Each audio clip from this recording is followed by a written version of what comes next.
Direto ao assunto, com José Neumann e Pinto. Às 7h10, Neumann aqui. Bom dia, Neumann. Bom dia, Raíssa Mabac. Bom dia, Alessandra Romano. Bom dia, Almirante Nelson. Oi, bom dia, Ana Paula Niederauer. Bom dia, Paula Marinho, onde quer que esteja. Esteja onde estiver. Esteja onde estiver. Bom dia, ouvintes da Rádio Estadão, aqueles que não querem menos do que tudo. Vamos lembrar que a Paula Marinho está em férias aqui, por isso que... Mas ela está ouvindo. E vamos começar aqui com essa história de Renan Calheiros. Afinal de contas, tem crise institucional? É para tanto? Bom, se houver crise institucional, não há, na minha opinião, mas se houver, tem nada a ver com a decisão do Marco Aurélio. Todo mundo sabe que eu não sou amigo de infância do Marco Aurélio, não tenho por ele nenhuma devoção. Mas a decisão dele é correta. Ele não criou nenhuma crise institucional, não há nenhum padrão da Constituição que ele rompeu. E eu não gosto muito de prever decisão dizem antigamente, né? Você dizia que de barriga de mulher, bumbum de bebê e cabeça de juiz, nunca se deve saber. Agora já tem os exames que mostram o sexo do bebê, né? Mas não há exames ainda que sejam capazes de mostrar como decidirão 11 juízes, 11 ministros do Supremo. Amanhã, quarta-feira, vai haver a sessão plenária do Supremo para julgar se a liminar do Marco Aurélio, que foi monocrática, dada apenas por ele mesmo, em resposta a um pedido, a uma petição da Rede de Sustentabilidade, se ela terá validade ou não. Na verdade, quem ameaça o equilíbrio harmônico entre os poderes é Renan Calheiros. A lei do abuso de autoridade, que ele desenterrou de uma gaveta, sido colocada lá em 2009, tem toda a razão de ser. É claro que o cidadão precisa se defender, do abuso da autoridade do Estado. É um princípio fundamental da democracia. Agora, não se pode justificar que uma lei dessa responsabilidade, né, que envolve tantas questões delicadas da relação entre a autoridade e o cidadão, seja discutida num pedido de urgência urgentíssima e, além do mais, votado num jeito que eu chamo de me engana que eu gosto, que é o seguinte: o Renan põe para votar um pedido de urgência, diz o número da emenda e vota simbolicamente. Quem está a favor fica sentado, quem está contra fica de pé, e ninguém se mexe e lá vai. Ou então por voto de liderança. No caso, você pode dizer que um senador tem que ser responsável e prestar atenção em tudo que vota. Na prática não é bem assim.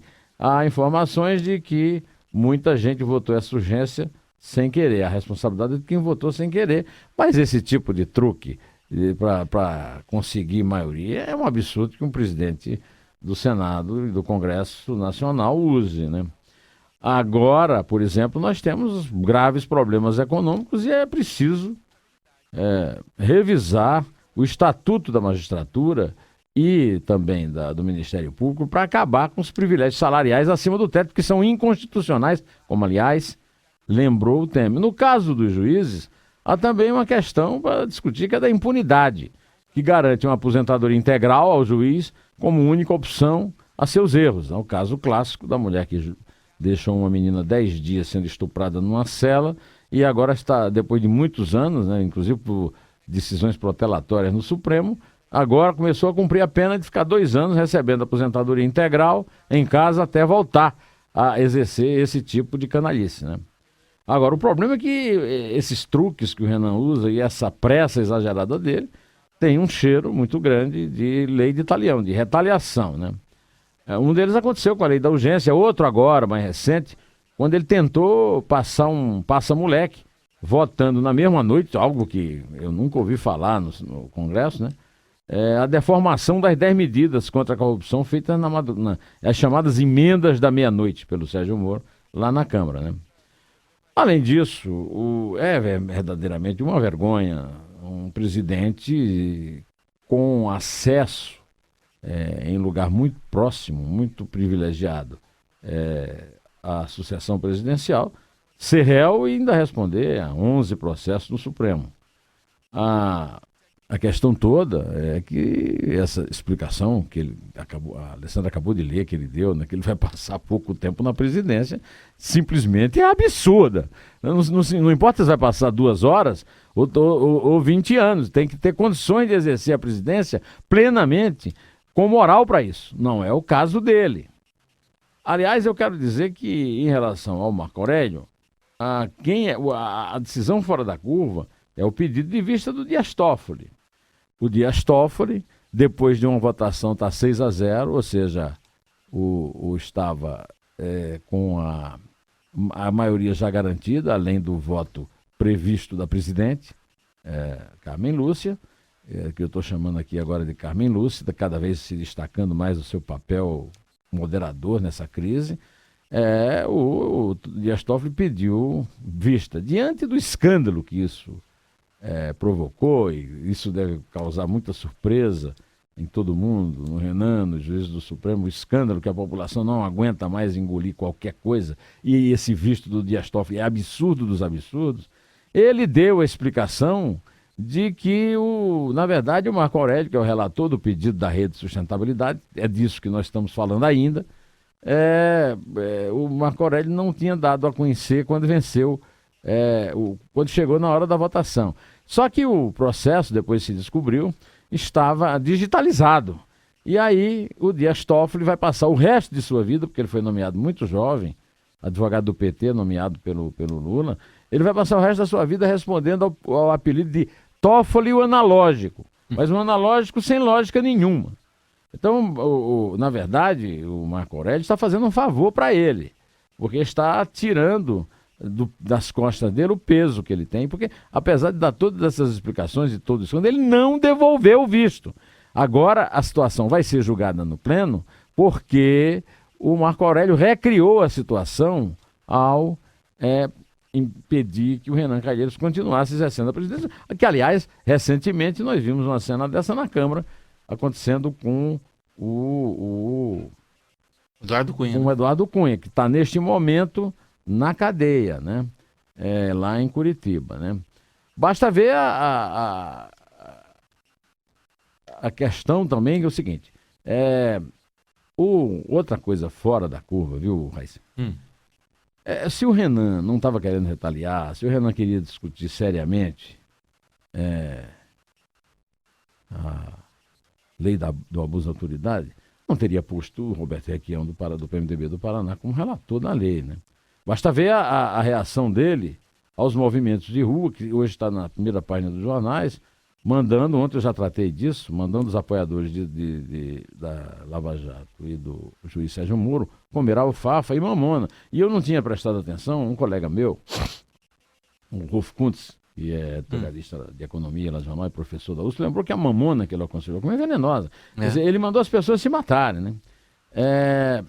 Ou então tomar Rivotril, que é o caso que parece que quem precisa muito é ele, porque ele é um desequilibrado, a ponto de ser conhecido popularmente lá no Paraná como Maria Louca. Mas isso aí é apelido de adversário político, nem vale a pena levar em conta. A questão é que ele não pode ser relator de uma lei delicada como essa. E tentar aplicar o golpe do Renan, né? O juiz Sérgio Moro, de muito boa vontade, de boa fé, e propôs lá uma emenda para garantir o direito do juiz de interpretar a lei, que é um direito mínimo, fundamental. E ele propôs uma redação que é uma lástima do ponto de vista da redação. Quer dizer, o Roberto Requião, além de desequilibrado, é um analfabeto.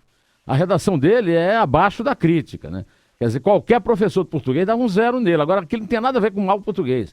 É malandragem. É dizer que aceitou quando não aceitou.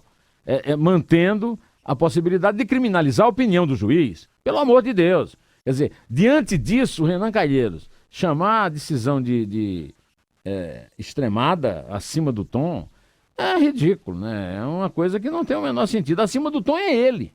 O Marco Aurélio está retaliando, eu nem sei. Agora, ele estava retaliando. Então seria aquilo que você falou, né? A retaliação, da retaliação, da retaliação, como a história do Rodrigo Maia, genro do genro do genro do genro, né? Bom, temos agora o problema Jorge Viana. Jorge Viana foi pilhado num telefonema divulgado por ordem de Sérgio Moro, aconselhando o Lula a desacatar Sérgio Moro e a criar um clima de guerra. Além do mais, É um descolamento da realidade. Você, numa hora de trágica como essa, dá a presidência do Senado ao Estado do Acre. Eu não tenho nada contra o Estado do Acre, mas o Estado do Acre é um ponto fora da curva. Vamos falar em ponto fora da curva hoje. Esse comentário, o Estado do Acre é o único estado do Brasil em que o PT ainda é vivo politicamente, né? Está fora tá fora da ordem, da nova ordem nacional, depois das eleições municipais e dos acontecimentos nas ruas, né?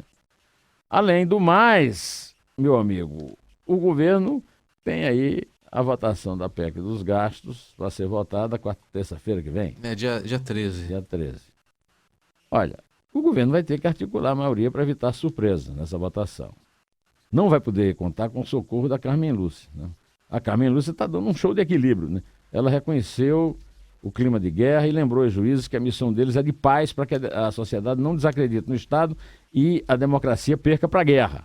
Isso aconteceu no 20º encontro do Judiciário em Brasília, mas o Temer não vai poder contar com ela. O Temer vai ter que se virar com o Romero Jucá, né, lá na liderança. Agora é o seguinte, a diferença é muito grande. 44-14 na votação que derrubou a urgência das 10 medidas contra a corrupção que viraram a Operação Menas Lava Jato. O PT vai fazer o possível para sabotar e não acredita naquela conversa mole, nem do Fala Fina. Olha, vai ser tudo cumprido. O calendário vai ser cumprido. Nem da histérica Lindbergh Farias, né? Ai, você cumpriu a lei, você mandou mandato coercitivo do presidente Lula.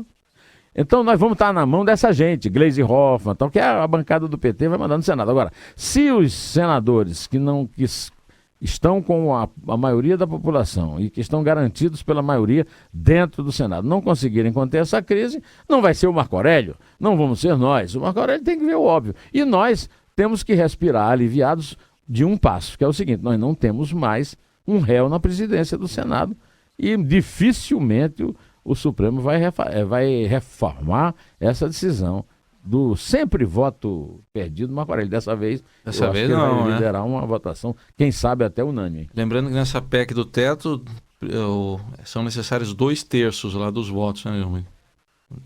São necessários 2/3 do voto. Ou 3/5. 3/5. A maioria. 3/5 porque é reforma constitucional. Porque é reforma constitucional. Isso. Não é uma maioria simples. Quer dizer, de qualquer maneira... Há uma dor de cabeça. Há uma dor de cabeça muito grande. Essa dor de cabeça é provocada pelo poder que o presidente tem. Agora, isso aí serve, mais uma vez, para relembrar que o atual status quo, ele veio do status quo anterior. Ou seja, o Tião Viana é uma herança do PT, do Acre, da Dilma, do Lula, que hoje é absoluta minoria na sociedade, mas atualmente está para decidir se, afinal de contas, vão cortar os gastos do Estado ou não.